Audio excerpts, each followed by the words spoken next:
Selamat pagi dan salam Bapak Ibu Saudara yang terkasih.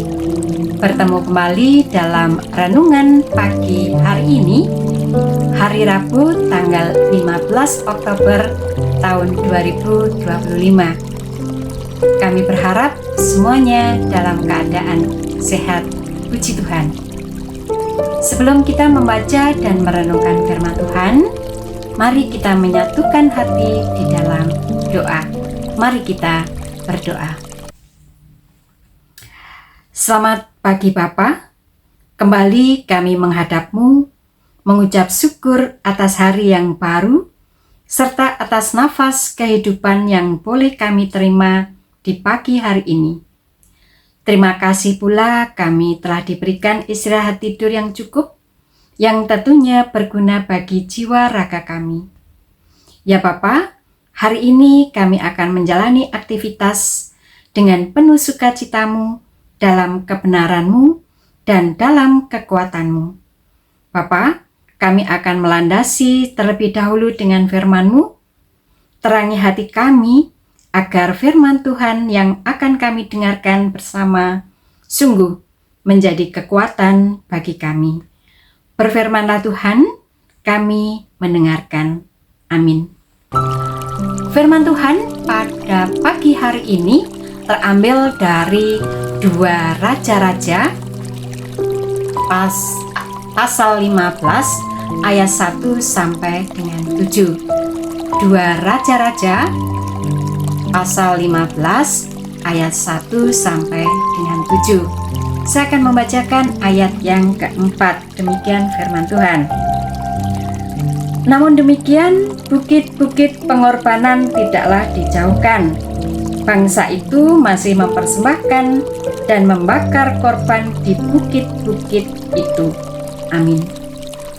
Judul renungan pagi hari ini, toleransi atau abai.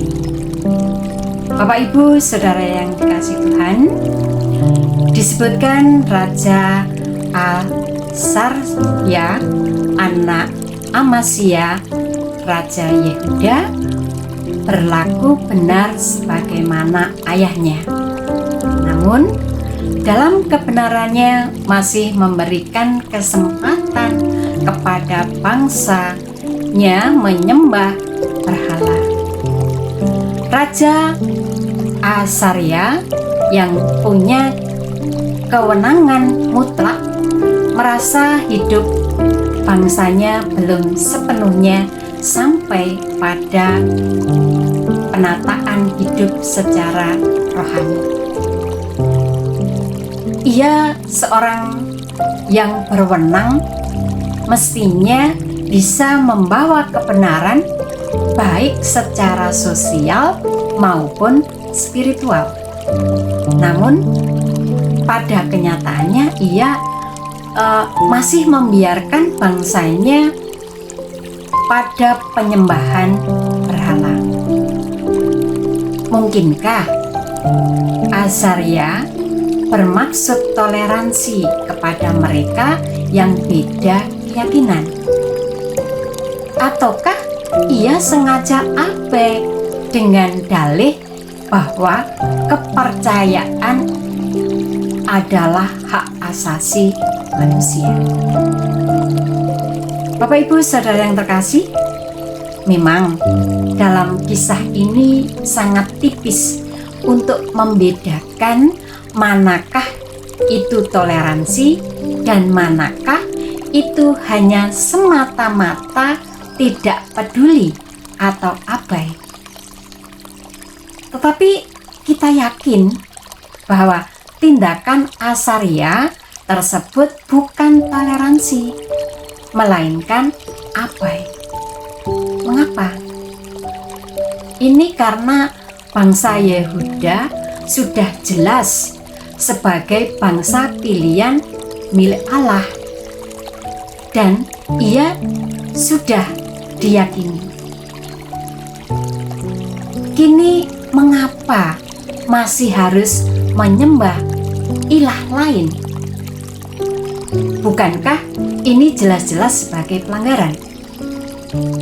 Di pihak lain, Asaria sebagai orang nomor satu dan punya kewenangan untuk mengatur bangsanya. Jika ia hanya percaya kepada Tuhan, mengapa rakyatnya tidak diarahkan ke sana? Andaikan ada persepsi takut ditentang, bukankah dia seorang raja? Siapa yang berani menentang raja? Nah, jadi mengapa di sini Tuhan itu menurunkan tulah kepada Asaria berupa penyakit kusta? Itu karena ia jelas-jelas mengabaikan tugas tanggung jawab kebenaran. Asaria yang dinilai hidup benar hanya sebatas benar secara pribadi atau individu. Kebenaran yang dimiliki belum menyentuh kebenaran secara kolektif. Padahal dia punya tanggung jawab atas bangsa pilihan Tuhan. Bapak Ibu Saudara yang terkasih, biarlah kisah ini menginspirasi kita dalam mewarnai bulan Ekumene. Tuhan berkenan supaya setiap orang benar bukan sebatas pribadi, tetapi sekaligus benar secara komunal. Amin. Mari kita berdoa. Terima kasih Bapa atas firman-Mu yang boleh kami dengar pada pagi hari ini. Bapa yang baik, seringkali kami membiarkan hal-hal lain mengambil tempat utama dalam hidup kami, melupakan-Mu dan mengabaikan tanggung jawab yang tidak Engkau berikan kepada kami. Ampuni kami karena terlalu fokus pada hal-hal duniawi dan mengabaikan spiritualitas kami. Tuntunlah kami dengan Roh Kudus-Mu agar bisa kembali ke jalan yang benar. Berilah kami kekuatan dan lebih peka terhadap orang-orang di sekitar kami, serta lebih hati-hati dalam setiap tindakan dan perkataan kami.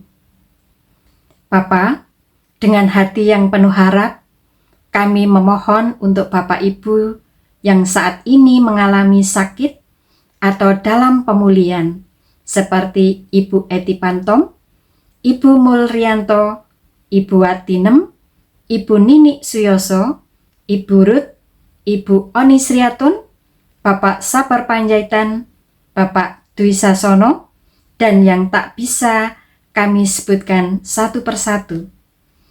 Jamahlah tubuhnya, pulihkan dari kelemahan, kuatkan imannya, hiburlah dan ringankanlah, serta jadikanlah ia kuat kembali, bukan hanya secara fisik, tapi juga secara rohani. Bantulah ia merasakan kehadirat Tuhan di setiap detik kehidupannya. Di dalam nama-Mu Tuhan kami Yesus Kristus, kami berdoa dan mengucap syukur. Amin.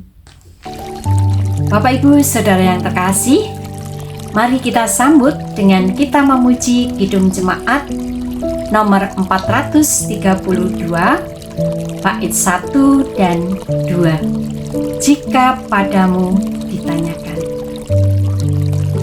Selamat pagi, selamat beraktivitas, Tuhan memberkati. Amin.